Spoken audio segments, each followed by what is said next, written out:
여러분 안녕하십니까? 김정구 GTV입니다. 우크라이나는 예상했던 대로 크루스크주 지역으로 계속 진군하고 있는 것으로 알려지고 있습니다.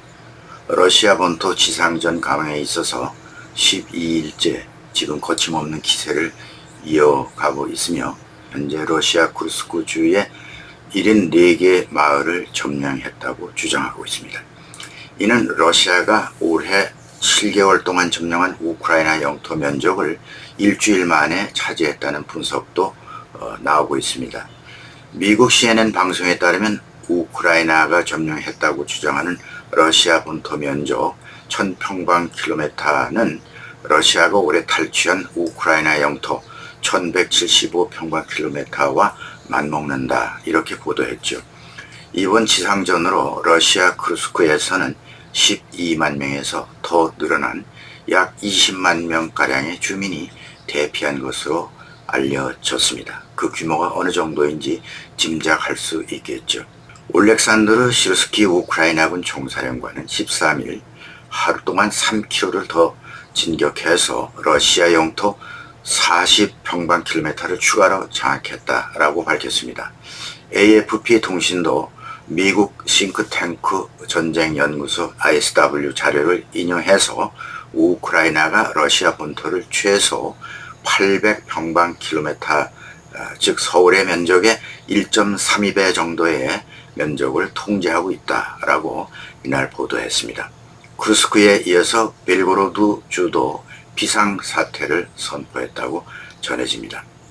젤렌스키 대통령은 이번 작전 성공을 우리가 전쟁의 주도권을 잡을 수 있다는 걸 거듭 입증했다. 이번 성과를 최대한 활용해야 한다. 국경 지역에서 러시아 군대를 더 많이 파괴할 수 있도록 평화와 안보가 가까워질 것이라고 하면서 앞으로 예상되는 협상이 열릴 경우 우위를 차지하려는 속내를 드러낸 것으로 보입니다. 우크라이나는 크루스크뿐만 아니라 다른 러시아 본토 접경지에도 드론을 이용해 공격하고 있습니다. 보르네시, 벨고로드, 니즈니 노보고로드, 볼고그라드, 브란스크, 오를, 오스토프 등 8개 주 등 우크라이나 국경에서 가까운 거의 모든 주가 드론 공격의 대상이 된 가운데 모스크바 가까운 동쪽 니즈니 노보고로드까지 본토 깊숙한 곳이죠. 우크라이나 드론이 날아들고 있다고 전해지고 있습니다. 그러니까 우크라이나는 크루스크 지상전뿐만 아니라 러시아 전역에 대한 대규모 드론 공격도 감행하고 있다, 이렇게 볼 수 있습니다. 특히 니즈니 노보고로드에 드론이 발견되는 것은 처음 있는 일인데요. 우크라이나는 모스크바 공략도 가능하다는 것을 보여주기 위한 시도였을 것으로 보여집니다. 만약 러시아가 집중하는 동부 전선에서 불리해질 경우 우크라이나는 반대로 모스크바를 공격 목표로 정할 수 있다는 암시로도 보인다는 것이죠. 그런 가운데 우크라이나는 크루스크 민간인에 대한 배려 차원의 조치도 있었는데요. 로이터 통신에 따르면 이리나 베레시츠쿠 우크라이나 부총리는 이날 텔레그램을 통해 우크라이나군은 민간인 대피를 위한 인도적 통로를 열 것이다 라고 말하면서 그들은 우크라이나가 전적으로 준수하는 국제인도법 보호를 받은 것이다. 피난민은 러시아뿐만 아니라 우크라이나 방향 어느 쪽이든지 자유롭게 갈 수 있다 라고 말했습니다. 우크라이나 내무장관은 일상적인 적의 공격으로부터 국경 지역을 보호하기 위한 조치라고 설명했습니다. 우크라이나 의회 인권위원장은 완충지대엔 민간인에게 필요한 식량, 의약품 및 기타 물품이 제공될 것이다 라고 말했습니다. 이번 작전을 이끌고 있는 우크라이나 총사령관에 대해서도 언론이 이목을 집중하고 있습니다.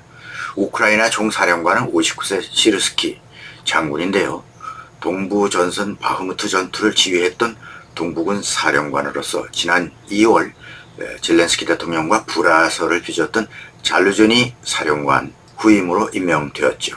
올렉산드르 시르스키는 구소련 출신입니다. 그리고 군사훈련도 소련에서 받았습니다. 소련 고등군사교육기관인 모스크바 고등군사사령부에서 수학했고 1982년 졸업 후에는 포병에 입대해서 소련 해체 전까지 아프가니스탄, 타지키스탄 그리고 옛날 체코슬로바키아 등에서 복무했습니다.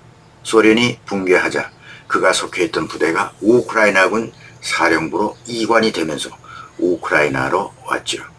우크라이나 여성과 결혼했고 가족을 꾸리면서 우크라이나에 완전히 정착한 군인입니다. 시르스키는 전쟁 발발 직후인 2002년 2월 우크라이나 수도 키이우의 지상군 사령관으로서 수도 방어를 지휘했습니다. 이때도 키이우 코앞까지 들어온 러시아군으로부터 성공적으로 키이우를 지켜냈다는 평가를 받았습니다. 2014년 러시아가 크림반도를 침공해서 병합했을 당시에 우크라이나 대테러작전 사령관으로 활약했고요. 이듬해에는 돈바스 전쟁을 총지휘했습니다. 젤렌스키 대통령에겐 우크라이나에서 가장 경험이 많은 지휘관이라는 평가를 받고 있습니다. 영국 주재 우크라이나 대사로 가 있는 잘르지니 전 사령관이 덕장이라면 시르스키는 용장이랄까 스타일이 다르죠. 우크라이나 내부 사정을 잘 아는 관계자들에 따르면 젤렌스키는 국가의 명운을 건 전쟁의 덕장보다는 용장을 선택했다라고 전해지고 있습니다. 시르스키는 냉정하고 위기질서를 중시하는 지휘관이라고 알려지고 있고요. 이번 공격이 마지막이 될 수도 있다는 각오로 작전을 펼쳤다고 합니다. 실패 가능성에도 2만 명 가까운 부대를 투입하고 이들 중 상당수가 희생될 수도 있었는데 이런 결단은 시르스키만이 내릴 수 있었던 것이다 라고 설명했습니다. 시르스키의 부모와 형은 러시아에 아직 거주 중입니다. 그의 어머니는 특히 열성적인 푸틴 지지자로 알려졌습니다. 그러나 러시아 측에서는 시르스키를 우크라이나인이 아닌 배신한 러시아인으로 본다고 합니다. 디미트리 메드베데프 전 러시아 대통령은 2022년 개전 이후 시르스키를 향해서 러시아에 대한 서약을 어기고 사랑하는 사람들을 배신한 반역자다라고 비난한 적이 있습니다. 한편 이번 우크라이나 기습작전은 크게 4가지 성공 비결이 숨어 있었다고 언론은 분석하고 있습니다. 간단히 말하면 이렇습니다. 첫째, 은밀한 준비입니다. 각 여단마다 소수 인원만 차출해서 조금씩 시차를 두고 흩어져서 느린 속도로 이동하게 했다는 점입니다. 둘째는 군인들이 군복 대신 사복 차림으로 마을에 침투해서 빈집을 중심으로 은신하면서 작전에 임했다는 점입니다. 셋째는 허를 찌르는 러시아 병력 집결지인 동부조선을 피해서 사각지대인 북쪽 국경지역을 우회해서 선택했다는 점. 셋째는 기밀 유지, 즉 군 고위층까지도 그리고 동맹국에게도 알리지 않고 작전을 시작했다는 치밀한 계획입니다.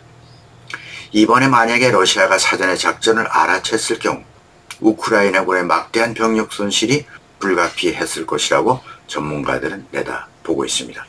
그럼에도 시르스키 특유의 결단과 도박과 같은 밀어붙이기식 작전을 단행한 것이죠. 물론 우크라이나가 그만큼 급했기 때문이라는 평가가 나옵니다. 기습작전이 개시된 후에도 러시아군은 사태 파악을 제대로 하지 못했습니다. 더구나 이번 전쟁에 있어서 양측 모두 허위 정보, 허위 선전이 난무했기 때문에 우크라이나의 속임수를 러시아는 통상적 교란작전으로 오판한 것이죠. 월스트리트 저널에 의하면 징집병으로 구성되어 있던 국경지역의 러시아 병력은 제대로 저항도 한번 해보지 못하고 모두 도망하거나 우크라이나군에 투항했다라고 혼란에 빠진 러시아군 모습을 묘사했습니다. 이런 우크라이나 본토 기습계획은 여러 날 걸쳐 진행되고 있었는데도 이에 대비하지 못한 러시아군의 허술함이 도마에 오르게 됐습니다. 특히 우크라이나군이 접경지대에 부대를 집결시키고 있다는 경고성 경보도 돌았는데도요. 발레리 게라시모프 러시아군 총사령관은 이를 무시해버렸습니다. 때문에 그의 경질설까지 지금 제기되고 있는 중입니다. 우크라이나 땅을 야금야금 침략해 들어가는 훈련에만 집착했지 혹시 모를 본토 침공을 당했을 때 방어 전략이 마땅히 있어야 하는데도 이런 필수적 방어 대응 전략이 부족했다는 점이 원인으로 거론된다는 것이죠. 러시아군의 미숙한 정보전과 기본적 후방방어 전략 부재가 지적되고 있다는 것입니다. 우크라이나가 러시아 쿠르스크의 빈집 털듯 털어버린 본토 기습 작전을 당하자 푸틴의 자존심은 한마디로 땅바닥에 고노박질 쳤습니다. 러시아는 도네츠크 동부전선 병력 또는 남부전선 쪽에 병력을 이동시키겠죠. 이런 움직임을 지금 보이고 있습니다. 하지만 우크라이나는 미연에 이에 대한 정보와 전략을 수집했을 것으로 보이는데요. 병력 이동은 거리상 상당한 시간을 요하게 되고 이들이 움직임에 따라 우크라이나는 요소요소에 타격 좌표를 찍어놓고 기다릴 것으로 예상이 됩니다. 더구나 쿠르스크에서 모스크바까지 거리가 526km로 우리나라 서울 부산 거리 430km보다 조금 멉니다. 프리고진 모스크바 구테타 때처럼 푸틴은 가슴이 철렁했을 것입니다. 우크라이나 전략은 조금씩 모스크바 가까이 거리를 좁혀올 가능성이 아주 큽니다. 크렘린은 우크라이나 이 작전을 테러 진압이라고 하면서 보안 부대를 동원해서 대항하겠다는 의도를 보였는데요. 이는 병력의 부족함을 말해주고 있다는 증거이기도 합니다. 우크라이나군은 사기가 옳은 반면에 러시아가 큰 소리를 치지만 어떻게 대응해야 할지 10일이 넘었건만 아직도 우왕좌왕 거듭하고 결정적인 대응태세를 보이지 않고 있습니다.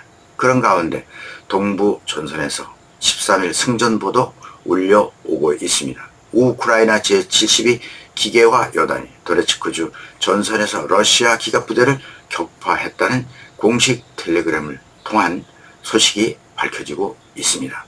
독이 오른 푸틴은 숙청 작업과 더불어 극단의 무슨 대응책을 짜내고 있겠죠. 하지만 벨라루스에 주둔하고 있던 러시아군을 동원해서 쿠르스크로 이동하는 중에 우크라이나 드론 공격으로 벨라루스에서 발진한 러시아 부대가 박살났다는 소식도 전해지고 있습니다. 앞으로 사태의 진전은 더욱 걷잡을 수 없이 변할 것으로 예상이 되고 있습니다. 네, 오늘은 여기까지 하겠습니다. 시청해주신 여러분 대단히 감사합니다.